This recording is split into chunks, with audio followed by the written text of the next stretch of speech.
नमस्कार सभी साथियों को स्वागत करता हूं सभी का इस यूट्यूब चैनल पर जिसका नाम है स्टडी विद पीएन लोधा।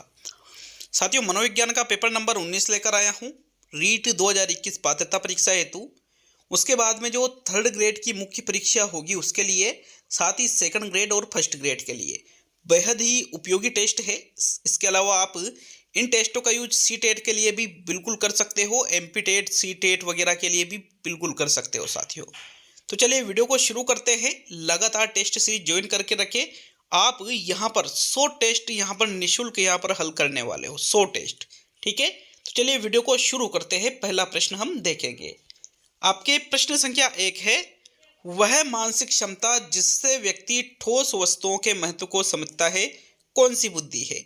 सामाजिक बुद्धि, मूर्त बुद्धि, अमूर्त बुद्धि और इनमें से सभी। देखो, व्यक्ति ठोस वस्तुओं के महत्व को समझ रहा है तो अमूर्त बुद्धि में तो जो चीजें होती है वो ठोस नहीं होती है बल्कि अमूर्त होती है साथियों। ठीक है, उनका मूर्त स्वरूप नहीं होता है। तो मतलब यहाँ पर आपका तीसरा विकल्प तो है नहीं, होगा नहीं उत्तर। सामाजिक बुद्धि भी इसका सही उत्तर नहीं है, बल्कि ठोस वस्तुओं के महत्व को समझना मूर्त बुद्धि के अंतर्गत आता है।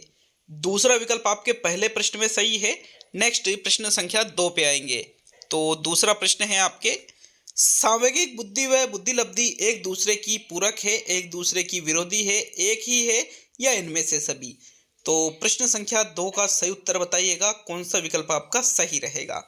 देखिए, सांवेगिक बुद्धि और बुद्धिलब्धि दोनों अलग अलग होती है, लेकिन दोनों अलग अलग होने के बावजूद भी दोनों एक दूसरे की पूरक मानी जाती है साथियों। क्या मानी जाती है? पूरक। जैसे आपने पढ़ा होगा, आगमन निगमन विधि दोनों अलग अलग है, लेकिन फिर भी दोनों एक दूसरे की क्या मानी जाती है? पूरक मानी जाती है। तो उसी प्रकार यहां पर भी है। विकल्प 1 आपके प्रश्न संख्या 2 में बिल्कुल सही है। नेक्स्ट प्रश्न नंबर 3 पे आते हैं। तो तीसरा प्रश्न है, अपने संवेगों, शक्तियों और कमजोरियों को समझने की क्षमता कहलाती है आत्म प्रबंधन, सामाजिक चेतना, सामाजिक कौशल और आत्म अवगतता। देखो, खुद के जो संवेग है, शक्तियां हैं और कमजोरी है, इनको आप समझ रहे हो। ठीक है कि भाई यार, मेरे अंदर ये संवेग ज्यादा उत्पन्न होते हैं, मेरे मेरे एक तरह से कि भाई मेरी शक्तियां ये है, मेरी कमजोरियां ये है। ठीक है, मतलब कहाँ पर मैं अच्छा हूँ, कहाँ पर मैं कमजोर हूँ। इस चीज को जो आप समझ जाते हो तो इसको आत्म अवगतता के नाम से जाना जाता है। किस नाम से? आत्म अवगतता के नाम से इसको जाना जाता है साथियों। तीसरे प्रश्न में आपके चौथा विकल्प बिल्कुल सही है। नेक्स्ट ये प्रश्न नंबर 4 पे आते हैं। तो चौथा प्रश्न है, हेंस आइंजैक व्यक्तिगत प्रश्नावली का प्रयोग नहीं किया जाता है अंतर्मुखता, बहिर्मुखता का मापन करने के लिए, सांवेगिक स्थिरता, अस्थिरता का मापन करने के लिए, मनस्तापिता का मापन करने के लिए और मनोविकारों की पहचान करने के लिए। देखो, प्रश्न संख्या 4 में सही उत्तर आपको देखना है। हेंस आइंजैक ने सिद्धांत दिया था साथियों, व्यक्तित्व से संबंधित सिद्धांत है अंतर्मुखता बहिर्मुखता का सिद्धांत। तो यहाँ पर उसी से संबंधित एक प्रश्नावली है, हेंस आइंजैक व्यक्तिगत प्रश्नावली। इसका प्रयोग अंतर्मुखता बहिर्मुखता मापन के लिए भी करते हैं, संवैगिक रूप से व्यक्ति स्थिर है या नहीं है इसका मापन करने के लिए भी करते हैं, मनस्तापिता का मापन करने के लिए भी करते हैं, लेकिन मनोविकारों की पहचान के लिए हेंस आइंजैक व्यक्तिगत प्रश्नावली का प्रयोग नहीं किया जाता है। अर्थात यहाँ पर चौथा विकल्प जो है यह आपका सही उत्तर होगा प्रश्न संख्या 4 में। चलिए नेक्स्ट प्रश्न नंबर 5 पे आते हैं। तो पांचवा प्रश्न, मनोविज्ञान का वैज्ञानिक काल आरंभ हुआ 1879 से, 1892 से, 1890 से और 1913 से। साथियों, यहाँ पर देखिएगा, पांचवें प्रश्न का जो सही उत्तर है, मनोविज्ञान का वैज्ञानिक काल कब आरंभ हुआ, आपको इसका सही उत्तर बताना है। तो चलिए देख लेते हैं सही उत्तर कौन सा है। 1879 से मनोविज्ञान का वैज्ञानिक काल आरंभ माना जाता है। देखिए, इस समय 1879 में एक नाम आता है विलियम वुंड। इनके द्वारा जर्मनी के लिप्जिंग नामक शहर में एक प्रयोगशाला की स्थापना की गई थी और वो प्रयोगशाला थी मनोविज्ञान की। तो मनोविज्ञान की प्रथम प्रयोगशाला विलियम वुंड ने जर्मनी के लिप्जिंग नामक शहर में 1879 में स्थापित की थी। तभी से मनोविज्ञान का वैज्ञानिक काल आरंभ माना जाता है। विकल्प 1 आपके पांचवें प्रश्न में बिल्कुल सही है साथियों। नेक्स्ट प्रश्न संख्या 6 की ओर बढ़ेंगे। तो चलिए छठा प्रश्न, निम्न में से कौन सा प्रेक्षण का प्रकार नहीं है? सहभागी प्रेक्षण, असहभागी प्रेक्षण, स्वाभाविक प्रेक्षण, सामाजिक प्रेक्षण। साथियों, प्रेक्षण एक तरह से अवलोकन भी आप इसको कह सकते हो। तो सहभागी प्रेक्षण भी होता है और असहभागी प्रेक्षण भी होता है, साथ ही सामाजिक प्रेक्षण भी होता है, लेकिन स्वाभाविक प्रेक्षण नहीं होता है।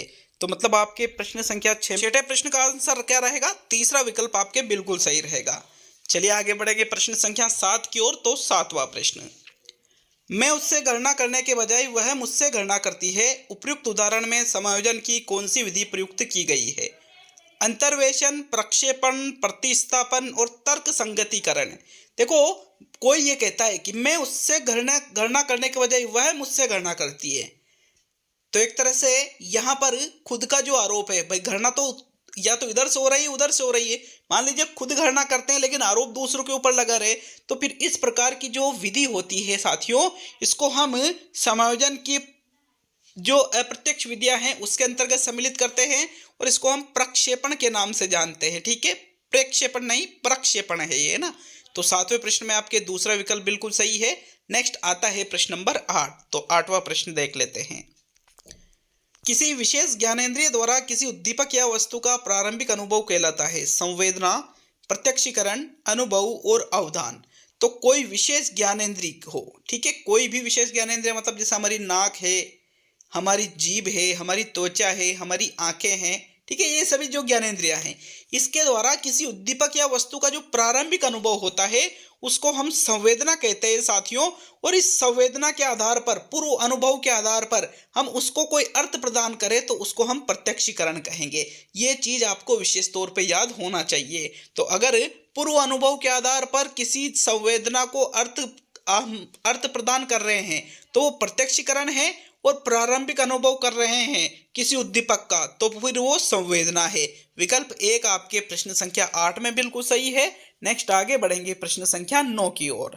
तो चलिए 9वां प्रश्न, प्रश्न संख्या 9 है साथियों, अनुबंधित उद्दीपकों का कौन सा प्रकार नहीं है?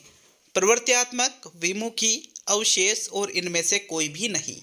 तो साथियों, अनुबंधित उद्दीपक का मतलब क्या होता है? जो उद्दीपक अनुबंधित नहीं है, जैसे यहाँ पर भोजन था, तो भोजन किस प्रकार का उद्दीपक था? यहाँ पर अनुबंधित उद्दीपक। मतलब जो स्वाभाविक उद्दीपक होते हैं वो होते हैं अनुबंधित उद्दीपक। तो इनके 2 प्रकार होते हैं, एक तो होता है प्रवृत्त्यात्मक और एक होता है विमुखी। प्रवृत्त्यात्मक मतलब होता है जिससे हमें आराम मिले, क्या मिले? जिससे हमें आराम मिले या फिर जो हमें पसंद हो, ठीक है, वो होते हैं प्रवृत्त्यात्मक। जैसे भोजन है, मिठाई है, इस प्रकार से कोई भी इनाम है। और एक होता है विमुखी, जो हम नहीं चाहते हैं कि हमें ऐसा कोई उद्दीपक मिले जिससे हम दूर भागना चाहते हैं साथियों, ठीक है।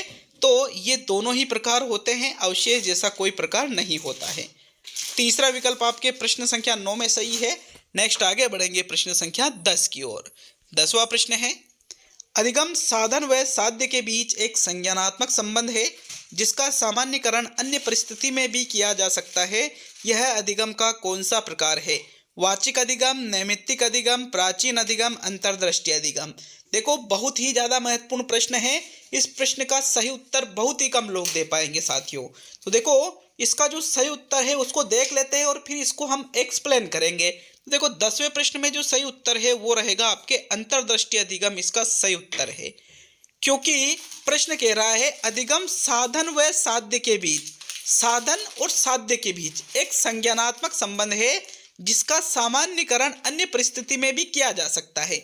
क्योंकि अंतर्दृष्टि अधिगम मतलब इनसाइट थ्योरी जिसको हम कहते हैं, या सूझ का सिद्धांत, इसमें क्या किया जाता है कि हमारे सामने कोई समस्या होती है, उस समस्या का समाधान हम कैसे करते हैं? सूझ या अंतर्दृष्टि के माध्यम से।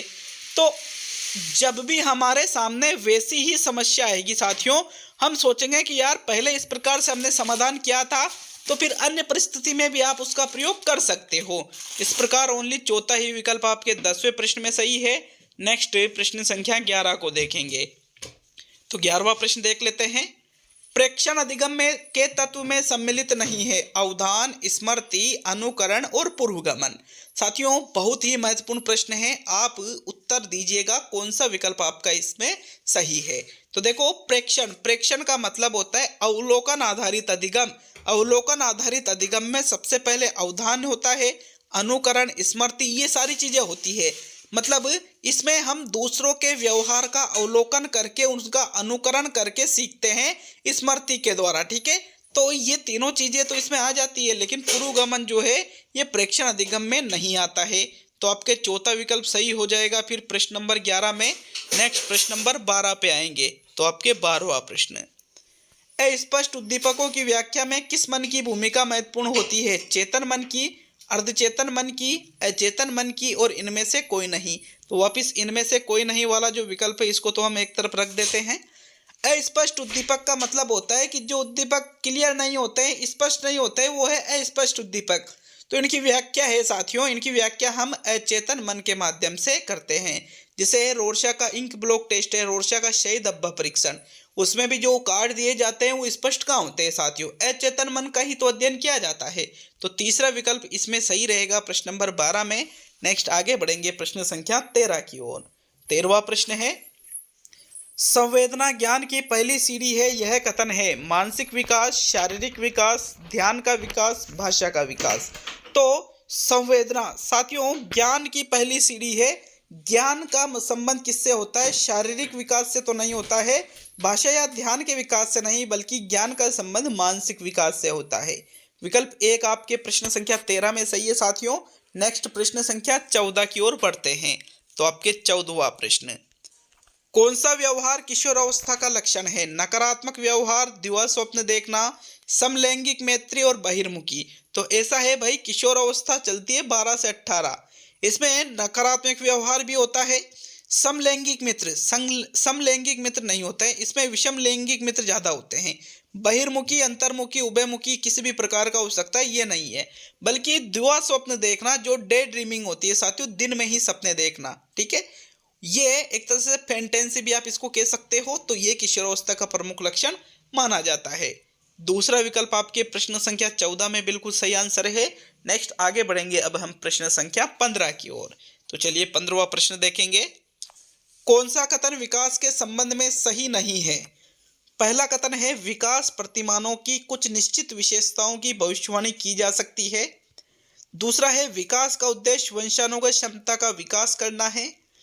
तीसरा है, विकास के विभिन्न क्षेत्रों में संभाव्य खतरे नहीं होते हैं। और चौथा है, प्रारंभिक विकास बाद के विकास से अधिक महत्वपूर्ण होता है। तो बताइए प्रश्न संख्या 15 में कौन सा विकल्प आपका सही रहेगा? यहाँ पर विकास के संबंध में कौन सा कथन आपको सही नहीं लग रहा है साथियों? पहला, दूसरा, तीसरा या चौथा? देखो पहला विकल्प कह रहा है विकास प्रतिमानों की कुछ निश्चित विशेषताओं की भविष्यवाणी की जा सकती है। बिल्कुल है, विकास के प्रतिमानों की भविष्यवाणी आप कर सकते हो साथियों। पहला विकल्प तो विकास के बारे में सही है और आपको क्या देखना है, सही नहीं है। दूसरा है, विकास का उद्देश्य वंशानुगत क्षमता का विकास करना है। वंशानुगत मतलब वंश परंपरा से जो हमारी क्षमता है उसको आगे बढ़ाना विकास का उद्देश्य है, ये भी सही है। तीसरा है, विकास के विभिन्न क्षेत्रों में संभावित खतरे नहीं होते हैं, ये गलत है, क्योंकि विकास के जो अलग अलग क्षेत्र होते हैं उनके भी संभावित खतरे भी होते हैं। तो तीसरा विकल्प आपका आंसर होगा। बाकी चौथा विकल्प कह रहा है कि प्रारंभिक विकास बाद के विकास से अधिक महत्वपूर्ण है, तो ये भी बिल्कुल सही है। बालक का जो प्रारंभिक विकास होता है उसके बाद के विकास से बहुत ज़्यादा महत्वपूर्ण होता है। तो ओनली विकल्प 3 ही आपका सही आंसर होगा प्रश्न नंबर 15 में। अब हम आगे बढ़ेंगे प्रश्न संख्या 16 की ओर। तो 16वां प्रश्न देखेंगे, छात्र का वह सोपान जबकि वह सर्वाधिक रूप से संवेगों से घिरा रहता है, शेष अवस्था, बाल्यावस्था, प्रौढ़ काल और किशोरावस्था। तो साथियों छात्र जिस सोपान में सर्वाधिक रूप से संवेगों से घिरा रहेगा, प्रौढ़ काल से तो नहीं घिरा रहता है। अब शेष अवस्था, बाल्यावस्था या किशोरावस्था, कौन सा विकल्प सही करोगे प्रश्न संख्या 16 में? तो इसका जो सही उत्तर है, शेष अवस्था बाल्यावस्था नहीं है बल्कि किशोरावस्था सही उत्तर है, क्योंकि किशोरावस्था में बालक में अनेक प्रकार की समस्याओं का उदय होता है, ठीक है। तो यही वो सर्वाधिक रूप से संवेगों से घिरा रहता है, उसके सामने कई प्रकार की समस्याएं आती है साथियों, शारीरिक हो, मानसिक हो, भावनात्मक हो, नैतिक हो, किसी भी प्रकार की, ठीक है। चौथा जो विकल्प है प्रश्न नंबर 16 में वो आपका सही उत्तर है। नेक्स्ट प्रश्न नंबर 17 पे आएंगे। तो 17वां प्रश्न, इनमें से कौन सी विशेषता किशोरावस्था की नहीं है? तीव्र शारीरिक विकास व परिवर्तन, भावनात्मक प्रवृत्तियों का तीव्र होना, विपरीत लिंग की ओर अधिक आकर्षण और स्पष्ट एवं स्थिर आत्म संप्रत्ति। देखो किशोरावस्था की जो विशेषता नहीं है उसका चुनाव आपको प्रश्न संख्या 17 में करना है। तीव्र शारीरिक विकास और परिवर्तन भी होता है, सही है। भावनात्मक प्रवृत्तियों का भी तीव्र होना, ये भी सही है। विपरीत लिंग की ओर अधिक आकर्षण, ये भी सही है। लड़के लड़कियों की तरफ आकर्षित होते हैं, लड़कियां लड़कों की तरफ आकर्षित होती है।